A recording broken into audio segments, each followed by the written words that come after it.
This program is made possible in part by the Moving Image Trust Fund.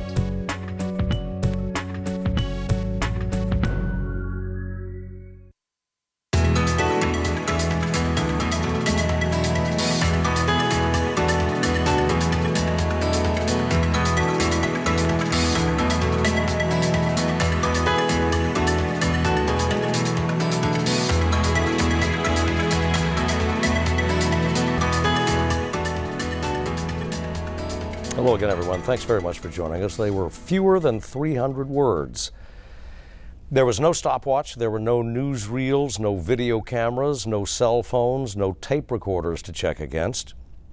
But the consensus view is that those 14 score words required less than 2 minutes to deliver. Their author doubted they'd be remembered much beyond the time it took him to utter them. He was wrong. Mr. Lincoln's address at Gettysburg soon enough entered the literature of the nation, a touchstone of the rhetoric of its yet unrested soul. As part of PBS's continuing assessment of the address, we're spending the next half hour assessing how Mr. Lincoln's words were taken in Arkansas and what followed. As scholars of the Civil War and Reconstruction in our state, our two guests tonight are eminently qualified. Dr. Carl Moneyhon of the University of Arkansas at Little Rock, and Dr. Tom DeBlack of Arkansas Tech University at Russellville. Gents, thanks very much for coming in. Thank you. I was cautious up top in saying fewer than 300 words. In fact, there are multiple versions of the Gettysburg Address. So the substance may remain the same, but and I guess it's left for historians maybe to quibble over a comma or something. Well, is that a quibble? Yeah, as you pointed out, I mean, there was really no recording devices, and what Lincoln put on his original draft is not what he gave in the speech, and then there are the newspaper accounts, and then finally he went back and added additional words much later on to make the only signed copy. Which the words he revised and extended. Yes, well, I think in fact what he did is he thought about what he had said in front of the crowd, and then he changed it and gave us the version that is, I guess, the standard version of it that's on the Lincoln Memorial, the wall of the Lincoln Memorial. Yeah, but the poetry remained. Yes, incredible wordsmith. I mean, and able, I think, in almost everything he did, he was so able to articulate ideas in the words that contemporaries would understand. In fact, I think modern readers would have a hard time with it because the cadence is not like anything we have anymore. Yeah, it wasn't exactly rococo, but it had its own simple elegance to it. Mm-hmm. This was a man who was comfortable with words. Yes, and one of the enduring myths is that he wrote this on the back of an envelope on the train to Gettysburg, or some even say he wrote it while Everett was making his rather lengthy speech. I think that goes against everything we know about Lincoln. And as you say, he was a craftsman with words. He put a lot of thought into whatever he said, and seemed not to want to use anything beyond what was absolutely necessary to get the point across, but to make sure he had the right words there. Well, and I think he thought about words. He was a student of other people and what they said and how they said things. And I guess we all, I mean, the thing we do know is that the King James Version of the Bible becomes, in many respects, his dictionary, at least in terms of phrasing and everything. But again, that ability to somehow touch the hearts of people at that time is amazing. Well, to the address and to Arkansas. How was it received here? How was it recorded here? How was it reported here? Virtually not at all initially. Little Rock had fallen. It was occupied by federal troops, but at that particular time, an awful lot of what was going on is the Federals were simply trying to stabilize the situation here. It has serious implications, though, I think, when the government, the loyal government, is created the following January. Because in a sense, the address redefines a lot about what the war was and what the United States was, in fact, or how people perceived the United States. Yeah, that was one of the criticisms of it, not only in the South, but in the North. Newspapers like the Chicago Times expressed real resentment at the fact that Lincoln had sort of revolutionized the founding and taken it back not to the Constitution but to the Declaration of Independence and to the Matter of fact, it collided. Yes. Collided with the Constitution. Yes, and to the extent that Southerners reacted to it at all, it was certainly not favorable, particularly the notion of the equality of all people. Right. Well, and defining us as a nation rather than as a government or a constitutional an government. administration or administration or something like that. I mean, that's a major kind of shift, I think, in how people thought about the United States. I mean, you have kind of romantic authors in the early 19th century are talking about being American or what is it to be a citizen of the United States. But I mean, I don't think anyone really thought of themselves quite like that. It's the premier statement of nationalism. Yeah, and again, the critics of it said, how dare he redefine this in this way? These men died to defend the government and the Constitution, not this idea in the Declaration. Well, if it's precise language, and even if contemporaneous, the contemporaneous back then may have been defined by a week or 10 days, or depending on how the telegraph was working. Well, he certainly excludes the South in all of this when he says that, here we are, a nation dedicated to this idea of equality, because then what's the South about? Is it really truly a part of the nation at all? Yeah. Its import, however long it took the language of the address to get down here, the import of the address was immediately recognized. And I've never seen anything that connects this or not, but I mean, at the very same time that he's doing this redefinition of nationality, he's also considering the Emancipation Proclamation. And I've never seen anyone actually say whether or not there's any kind of linkage. Was his thought there at that dedication somehow tied to what he was already saying, that if you don't surrender by next January, we're going to. Well, I'm sorry. I just screwed it up. I just screwed up the chronology. But it's the year before, and you wonder whether that it's connected somehow. Well, would they almost have to be? I don't know, but I've never seen anyone that actually thematically. Because it's really funny about Lincoln is, as much as we know about him, if you start looking at what he actually wrote, the actual material he put down, it's very difficult to get into his mind. What is he thinking about at a particular time, or why is he doing this or that? The letters are actually limited. I mean, the big debate on what he thought about African Americans, for example, will never end because he just never said anything about it. So anyway. Is he as opaque to you, Don? Yes, in some ways. He was a practical politician in some ways when he's campaigning against Stephen Douglas in 1858. What he said in Southern Illinois didn't always match what he said in Northern Illinois. Southern Illinois, of course, is farther south in parts of Kentucky, so he had to he tempered it. But I think like a lot of great people, Lincoln's thinking evolved over time. Right.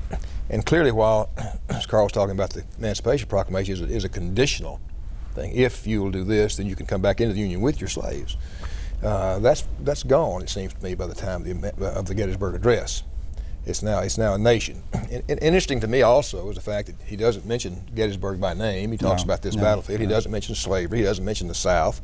So in some ways, it's a strange dedicatory address, but it really transcends, I think, just a few appropriate remarks, which is what he was called upon to give. Well, sometimes perhaps we sometimes overlook the venue of the address, the scene of the address. It was slaughter on a scale that few, if any, women had witnessed at that time. And the reburials of the bodies are still going on. They're still cleaning up the battlefield. Another interesting, I was doing a little research on this just a few days ago. Interesting thing is that Lincoln was scheduled to leave at a certain time. He realized that because of the travel problems, he needed to change his schedule to leave earlier. And if he had left when he was originally scheduled to leave, he might not even been there to make his remarks. So, what followed, of course, the assassination and the Johnson presidency and the Reconstruction. And you're among them.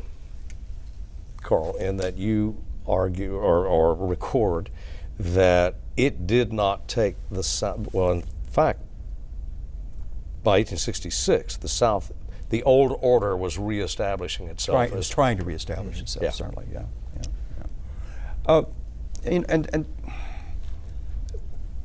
his assassination, his death, I mean, it really raises questions about what would have happened. I mean, you know, as Tom says, I mean, his ideas were evolving. The difference between the September 1862 preliminary Emancipation Proclamation, the Emancipation Proclamation, and then what he says at the dedication of the Gettysburg battlefield, there's a just huge shift of ideas about what the nation is, and had he not died, would he have, in a sense, told the South in 1865, face it, you've lost the war, and now then, when you come back in, you're going to have to be committed to that. You can't come back in and ever believe you're going to reassert any kind of slavery, system of slavery or something like that. He dies, President Johnson has a whole different political agenda, and you know, the legislature elected in 1866 is filled with farmer Confederates. And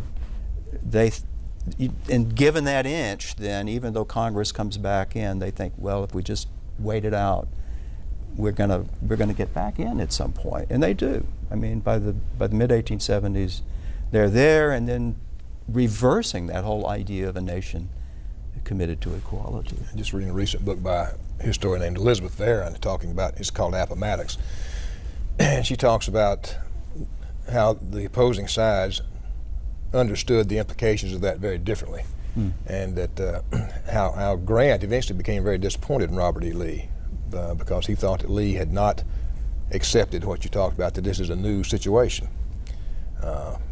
And so the battle for what the war meant begins almost immediately after it's over. Yeah, yeah. Well, and I, you know, you can blame that on the North in large part, because the North never really had a clear idea about how the South should come back in. They didn't at the end of the war say, okay, here are 3 things you must do. It was kind of like, we'd like you to do it, because it's an incredibly difficult problem that they faced, because in a sense you're having to reestablish democracy or a democratic system and ask a bunch of people who have purposefully tried to leave the Union now to voluntarily reconstruct themselves. So in a sense, I think they kind of said, we want you to recognize the results of the war, and here's what we've been saying the results are, but we're not going to make you do that. And you know, it's interesting too, I think, Carl, that I don't know how you feel about this. If Lincoln had lived, for all as difficult as the Civil War was from his point of view, Reconstruction might have been more difficult. Might have been. There was certainly no will to continue military occupation of the South for much longer. The war was over. People wanted to put the war behind them, and Lincoln's image, if he had lived, might have been quite different from what it was. Yeah. Well, he was the pragmatist, as you note. I mean, he knew what it was to cut a deal, and was not reluctant to do so if he had to. And this cascading, this maelstrom anyway of deals from the president's assassination forward, I guess, which culminated in what the 1877 conference, Tilden Hayes thing, which really seemed to break it wide open and open the gates to the real reassertion of the old order, the old plantation and powers to 1877 to me is sort of an arbitrary date for the end of Reconstruction. I think if you go on to 1890, you could make the argument that the South won Reconstruction. As someone said, they achieved by the ballot what they couldn't achieve by the bullet. Although they were using plenty of bullets. Yes, they used plenty of bullets too, that's right. But the outcome in 1890, by 1890, when you see the onset of Jim Crow, is certainly not what people anticipated, I think, at least Northerners anticipated when the war ended. No. Well, I mean, you know, as late as the 1890s, there are Northern congressmen who are trying, in a sense, to do a couple of things to overwhelm this kind of, I guess you could say, renaissance of the plantation culture, politics, national school system, for example, a force bill that would have protected people in federal elections, all those kinds of things, and they all get voted down by then. But you know, on the question of Lincoln, what would Reconstruction have been like? And it's hard to know, because in a sense, at least he was the president of the Republican Party. He was out of the Republican Party, and Johnson was a Democrat. I mean, he'd been put on the ballot as kind of a unification move, and Johnson has nowhere to go, so he becomes the real compromiser. I mean, he's trying to make deals all the way around to ensure that in 1868 he can run and get the presidency. So Lincoln, I don't know, Lincoln may have been tougher. He may have been more explicit, but you know, unfortunately, he had set up no plan really that we can see. I mean, his plan was kind of like loosey-goosey, to use a technical term, loosey-goosey. But we don't know exactly what he would have done when he suddenly faces old Confederates coming back into power and then immediately moving to try to impose black codes on African Americans and trying to get them back into kind of a semi-slavery. With the exception, of course, of your gentlemen's works. One of the, I guess, seminal text is Cash's Mind of the South, which I dug out a couple of nights ago, and without making any excuses for the South, he poses the question, and this is what, 1940, the late 30s, 1941, I think, when Cash published. He asked the North, what did you think was going to happen? I mean, what did you expect to happen? That it would be this new order, this new coexistence, this new way of life in a region of the southern half of the United States, which had been agricultural. It had next to no manufacturing. The service economy didn't really exist. What did you think was going to happen down here? And you, and in one of your books, Dr. Moneyhon, you mentioned that, I think I'm quoting you correctly, that slaves constituted the bulk of personal property value in post-war Arkansas, or even before the war.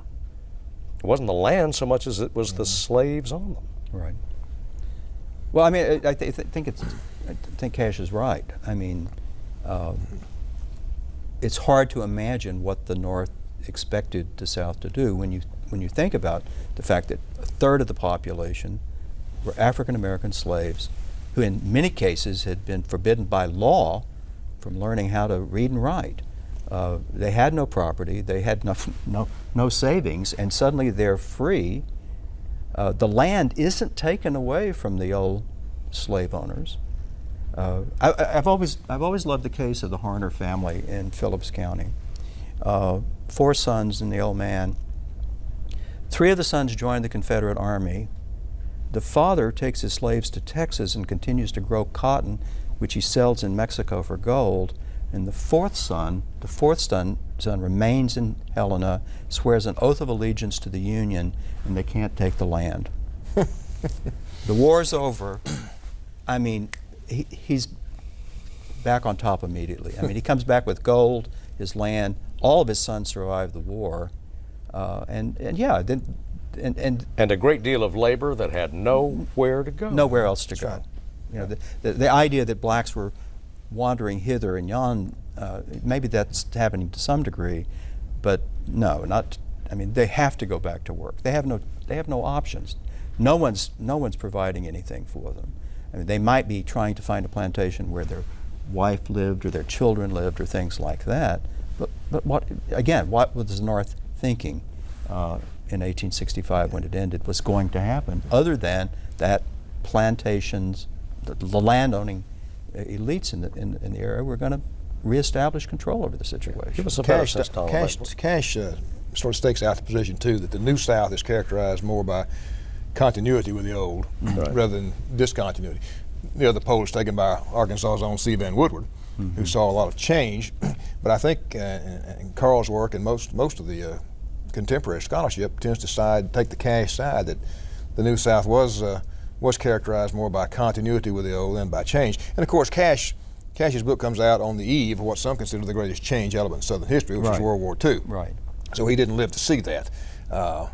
But still, I think the bulk of the scholarship today would be on the side of continuity rather than change. Well, I mean, and part of it, I think, has to do with that kind of gone with the wind misconception about what the South was before the war, that somehow you've got a bunch of moonlight and magnolia plantations existing. And if you actually look at those planners, it turns out they're investing in railroads and cotton mills and sending their kids off to Germany to become doctors and all of that kind of thing. There's this romance about the South that's created that I think did huge damage to our idea about what was actually happening. Well, you were either gentility, moneyed gentility, or you were white trash. Right. I mean, and that's just not true. And the vast majority were in the middle. They were yeoman farmers. And even the great planters. I mean, even those great planters, they were money-making people. I mean, and they didn't have all their eggs in one basket most of the time. I mean, they were trading slaves, for heaven's sakes, as as animals, and they didn't hesitate for a minute. I mean, the idea of that kind of old planter sitting back, caring about his slaves as other than an asset is just not really right. I mean, well, the Constitution did not designate a slave to be an animal, but he was not a human being. I think 3/5. Right. Never mentions the word slavery or slave, but certainly it was in there. But going back to the Gettysburg Address, to me, what's really significant about it is the definition of what it is to be an American. Right. It is assent to this proposition that Jefferson had written, even though Jefferson himself was a slave owner, that all men were created equal, that there were certain God-given rights that all people were entitled to, and that function of government was to secure those rights. So to me, that's one of the great things. One of the myths about it too, Steve, is that if you have Edward Everett's lengthy speech, 2 hours plus, and Lincoln's very brief speech, that Lincoln was somehow being overshadowed. It's important to understand that if you look at the program, there's only one orator, and that's Everett. He's supposed to give the oration. Lincoln was asked to give a few appropriate remarks, similar to a ribbon cutting almost, a few dedicatory remarks, and so he did what he was supposed to. And from what I've read, both Everett's speech and Lincoln's were by most people at least, considered successful at the time. You look at Lincoln's secretaries, both speak very highly of Everett's oration. I mean, that was what it's hard for us to imagine today. Well, I think that a lot of people, a lot of contemporaries, though, on the other hand, didn't really get Lincoln's talk. I mean, the fact is, he doesn't mention the battle. That I'm at Gettysburg and I'm doing this. It's this kind of much more ambiguous statement about what the war was about in some ways up to that point. It wasn't just at Gettysburg. Right. He took the opportunity to do a lot more than dedicate that battlefield. Right. But to define, I think, the war. Well, you look at the promise that's of the address. It has to be. It was bitter. I mean, the reality was the distance between the gold that was in the speech and the pewter that was the reality in Arkansas and the rest of the South, much of the nation. We're still trying to perform some alchemy today. Right. 150 years later. Well, I mean, when the Isaac Murphy government gets created at the beginning of 1864, I mean, he is trying to influence that, though. I mean, he is trying to take pewter and make it into gold, but he is doing compromising as well. I mean, he's kind of moving around. He can't. I mean, to begin with, what does the North expect? He can't figure out which faction in Arkansas is the one to support, because everyone's telling him what they think he wants to hear, but that's not what the local agenda is very often. And the military is a problem in terms of implementing this ideal as well, because many whites in the U.S. Army were as racist as any Southerner would be, undermining this goal. Certainly racism wasn't distinctly a Southern phenomenon, although its greatest expression of it, slavery, certainly was, in the late antebellum period anyway. But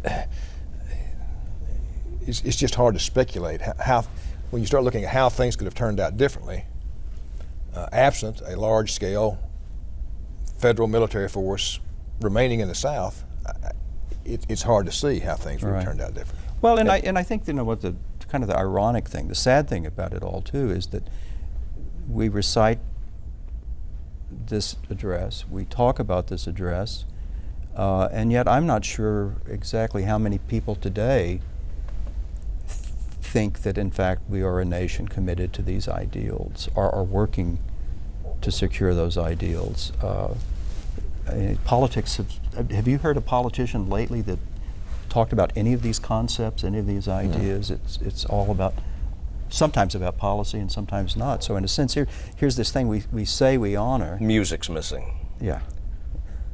Well, I was going to say the instruments. Yeah. Carl, do you think the whole orchestra's gone? Yeah. To what extent does Lincoln understand something that Mark Twain would say sometime later, that there are no sinners saved after the first 20 minutes of a sermon? Well, hang on, gentlemen, for just a second. We're going to conclude the over-the-air portion of our program, but we would invite you to join us on the internet, and we'll chat on for a few more moments, and maybe we can sin a little bit more while we're at it. Thanks for joining us. On to the web.